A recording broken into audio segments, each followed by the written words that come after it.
নমস্কার বন্ধুরা, অন্নপূর্ণা রান্নাঘরে আপনাদের সবাইকে স্বাগত। আজকে আমি আপনাদের দেখাবো চিংড়ি দিয়ে পটলের কোরমা। সেই জন্য আমি নিয়েছি 300 গ্রাম মতো চিংড়ি, বাজার থেকে নিয়ে এসেছি, কিন্তু বাড়িতে ছাড়িয়ে নিয়েছি। আগেই আপনাদের আমি চিংড়ি ছাড়ানো দেখিয়েছিলাম আমার অন্য ভিডিওতে। আর নিয়েছি এরকম পটল, বড় সাইজের পটল, এইভাবে কেটে এই মাঝখানটা এইভাবে ফেলে নিয়েছি দুদিক থেকে। আপনারা হিসাব মতো পটল নেবেন। আমার এখানে বেশি লাগবে তাই আমি এখানে 7-8টা পটল নিয়েছি। আপনারা 4টে নিতে পারেন, বেশি লাগলে বেশি নিতে পারেন। আমার লাগবে 100 গ্রাম মতো দই বা 1 কাপ দই আমি ভালো করে একটু সামান্য নুন দিয়ে ঘুটে নিয়েছি। একটা মিডিয়াম সাইজের পেঁয়াজ আপনাদের দেখাচ্ছি, এইরকম একটা এই মিডিয়াম সাইজের পেঁয়াজ, 7-8 কোয়া রসুন এবং 2টো কাঁচা লঙ্কা আমি একসাথে বেটে নিয়েছি। কয়েকটা কাঁচা লঙ্কা আমার লাগবে, চিড়ে রেখেছি যেগুলো। আর লাগবে একটু কাশ্মীরি মির্চ। কাশ্মীরি মির্চ কিন্তু আমাদের রং হতে সাহায্য করে, কিন্তু ঝাল হয় না। নুন, হলুদ এবং আমরা স্বাদ মতো চিনি ব্যবহার করব। সবার আগে আমরা চিংড়িটায় ভালো করে একটু নুন হলুদ মাখিয়ে নেব। পটলটাতেও একটু নুন হলুদ মাখিয়ে নিতে হবে।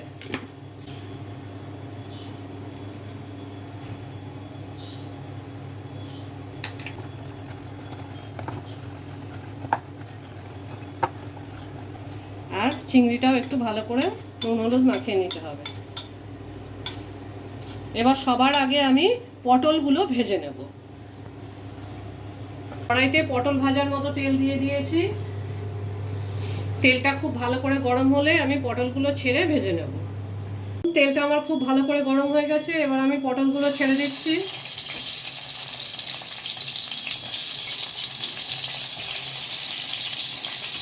পটলগুলোকে এইভাবে নাড়িয়ে চাড়িয়ে একটু ভেজে নিতে হবে। আগে সব পটলগুলো ভেজে নেব, তারপরে চিংড়িটা ভাজবো। পটলগুলো কিন্তু আমি বারবার এইভাবে নাড়িয়ে নাড়িয়ে সব দিক দিয়ে ভেজে নিচ্ছি, যাতে কোনো দিকে কাঁচা না থাকে। পটল ভাজা হতে কিন্তু প্রায় 7-8 মিনিট সময় লাগে। যতক্ষণ না পটলটা ভালো করে ভাজা হবে ততক্ষণ ভাজতে হবে। আর গ্যাসটা মিডিয়ামে রাখতে হবে, জোরে দিলে ওপরটা পুড়ে যাবে, ভেতরটা ভাজা হবে না। দেখুন আমার পটলগুলো সব দিক দিয়ে খুব ভালো করে ভাজা হয়ে গেছে এবং বুঝতেই পারছেন পটলগুলো নরম হয়ে গেছে। এবার আমি পটলগুলোকে একটা পাত্রে তুলে নেব।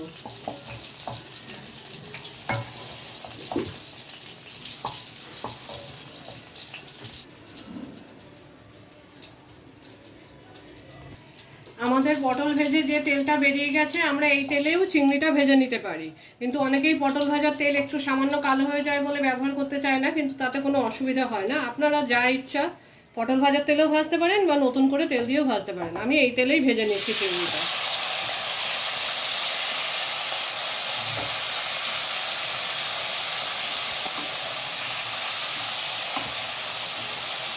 চিংড়িটা আমি পুরো খোসা ছাড়িয়ে একদম পরিষ্কার করে নিয়েছি, কোনো খোসা নেই চিংড়ির গায়ে। চিংড়ি ভাজতে বেশি সময় লাগে না, 7-8 মিনিটেই চিংড়ি ভাজা হয়ে যাবে, কিন্তু একটু ভালো করে নাড়িয়ে ঘুরিয়ে ঘুরিয়ে ভেজে নিতে হবে। দেখুন আমাদের চিংড়িটা ভাজা হয়ে গেছে। চিংড়ি কিন্তু খুব বেশি ভাজলে রাবারের মতো হয়ে যাবে। আগেই বলেছি চিংড়ি ভাজতে 7 থেকে 8 মিনিট লাগে, একটু নাড়িয়ে ভেজে নিতে হবে। এবার আমি চিংড়িগুলোকে তুলে নেব।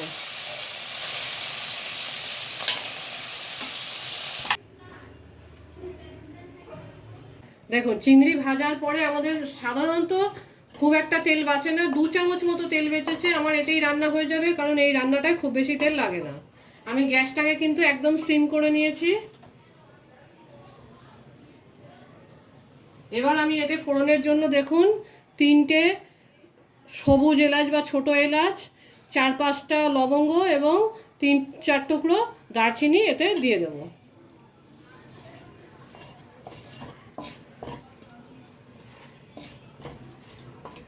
এটা একটু গন্ধ বেরোলে, গরম মশলাটার গন্ধ বেরোলে আমি দিয়ে দেবো এই পেঁয়াজ, রসুন আর 2টো কাঁচা লঙ্কা আমি বেটে রেখেছিলাম, ওইটা দিয়ে দেবো। গ্যাসটা কিন্তু আমি মিডিয়ামেই রাখবো। আমি এতে দিয়ে দেবো স্বাদ মতো নুন। নুন একটু কমই দিতে হবে, কারণ আমরা চিংড়িতেও আগে নুন দিয়েছিলাম এবং পটলেও নুন দিয়েছিলাম, তাই নুন একটু কম দিতে হবে। এবং দেখতেই পাচ্ছেন 1 চামচের 4 ভাগের 1 ভাগ মানে 1/4 আমি শুধু হলুদ দিচ্ছি। আর আগেই বলেছি কাশ্মীরি লঙ্কার গুঁড়ো ঝাল হয় না, শুধুমাত্র রং হওয়ার জন্য খুবই কম ঝাল হয় এটা। এটা আমি 1/2 টেবিল স্পুন বা 1 টিস্পুন দিচ্ছি। দিয়ে ভালো করে মশলাটা ভাজা হতে দিতে হবে 4 থেকে 5 মিনিট মিডিয়াম আঁচে ভাজতে হবে। মশলাটা যখন তেল ছাড়বে তখন আমরা আবার রান্না করব। আগে আমরা এটা সবার আগে মশলাটা কষাবো খুব ভালো করে। দেখুন আমাদের মশলাটা ভাজা ভাজা হয়ে গেছে এবং মশলার থেকে তেলও ছেড়ে গেছে। এবার আমরা এতে সামান্য 1/2 কাপ মতো জল দেবো, 1/2 কাপ, বেশি নয়। জল দিয়ে এই পটলগুলো আমি দিয়ে দেবো, সব অ্যাড করে দেবো।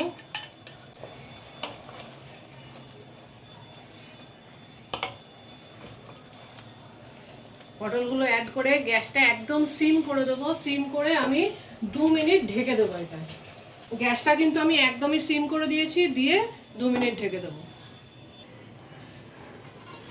দেখুন 2 মিনিট হয়ে গেছে, আমার রান্নাটা দিয়ে কি সুন্দর তেল বেরিয়ে এসেছে, পটলগুলো এর সাথে একদম মিশে গেছে। এবার আমি 1 কাপ দই ঘুটে রেখেছিলাম, সেই দইটা দিয়ে দিচ্ছি। 1 কাপ মানে 100 গ্রাম মতো।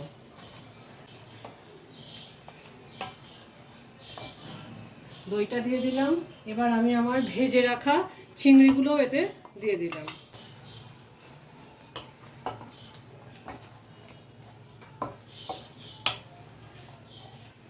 ভালো করে নাড়িয়ে মিশিয়ে নেব। গ্যাসটা কিন্তু আমি এখন একদম সিমেই রাখবো, কারণ বেশি জোরে দিলে দইটা ধরে যাবে এবং রান্নাটাও খারাপ হয়ে যাবে। আবার আমি 2 মিনিটের জন্য ঢেকে দিচ্ছি। দেখুন রান্নাটা কত সুন্দর কালার এসেছে এবং তেলও ছেড়ে দিয়েছে, পটলগুলো নরম হয়ে গেছে আমার। আমি কয়েকটা কাঁচা লঙ্কা ফেলে রেখেছিলাম, সেটা কিন্তু আমি ঝালের জন্য দেব না, শুধুমাত্র যাতে একটু সেন্ট হয় সেই জন্য এখন আমি রান্নার শেষে কয়েকটা কাঁচা লঙ্কা দিয়ে দিচ্ছি। আপনারা এটা দিতেও পারেন, নাও দিতে পারেন। কাঁচা লঙ্কার কিন্তু একটা খুব ভালো সেন্ট হয়। এবার আমি এতে দিয়ে দেবো 1 চামচ মতো চিনি, 1 টেবিল স্পুন চিনি। সেটা আপনারা কম বেশি স্বাদ অনুযায়ী দিতে পারেন। গ্যাসটা একদম সিম করে দিয়েছি। দিয়ে দেব 1 টিস্পুন মতো গরম মশলা। আমাদের কিন্তু চিংড়ি দিয়ে পটলের কোরমা রেডি। আপনারা কিন্তু বানালে বুঝতে পারবেন যে এটা কত ভালো এবং সুন্দর একটা রেসিপি। আমাদের পটলের কোরমা রেডি। গরম গরম ভাত, পোলাও, যে কোনো জিনিসের সাথে আপনারা এটা সার্ভ করতে পারেন। আমাদের দেখুন চিংড়ি দিয়ে পটলের কোরমা রেডি। এটা কিন্তু খুব ভালো রেসিপি, আপনারা বানান, খান এবং কমেন্ট করুন। চিংড়ি দিয়ে এই পটলের কোরমার রেসিপিটা ভালো লেগে থাকলে একটা লাইক করে দিন, অনেক অনেক শেয়ার করুন আর চ্যানেলটাকে সাবস্ক্রাইব করে নিন। বেল আইকনটা প্রেস করতে ভুলবেন না। আর কমেন্ট করে জানান আপনাদের কেমন লাগলো। Thank you for watching.